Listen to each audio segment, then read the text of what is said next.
তোমাকে পারা লাগবে। এইটার সংকেত হচ্ছে HCl। তোমাকে যদি জিজ্ঞেস করে সালফিউরিক অ্যাসিডের সংকেত কি বলতো, এইটা পারা লাগবে তোমাকে, এটা হচ্ছে H2SO4।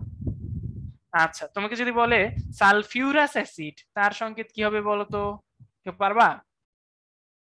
দেখি কে পারো, যে পারবে আমি তার নাম মেনশন করে বলে দিব।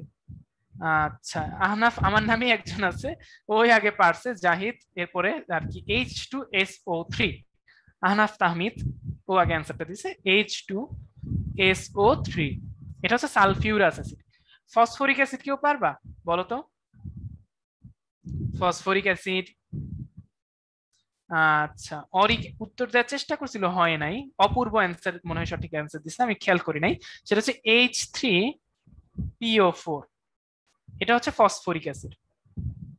এটা কি ফসফরিক অ্যাসিড, কেন দেখো যে ফসফরাস আছে, ফসফরিক অ্যাসিড। আর নাইট্রিক অ্যাসিডের সংকেত কি বলতো? HNO3, এটা সবাই মোটামুটি জানো, HNO3।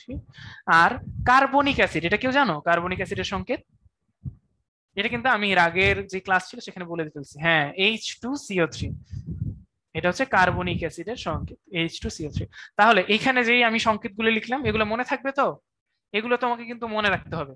হ্যাঁ, তোমাকে কিন্তু ম্যালিক অ্যাসিড মনে রাখতে হবে না, তোমাকে কিন্তু টার্টারিক অ্যাসিড মনে রাখতে হবে না, অ্যাসকর্বিক মনে রাখা লাগবে না। এইগুলা মনে রাখতে হবে মাস্ট, যে এগুলা সংকেতগুলা কি কি, এটা ভুল করলে হবে না। বুঝতে পারছি? আচ্ছা।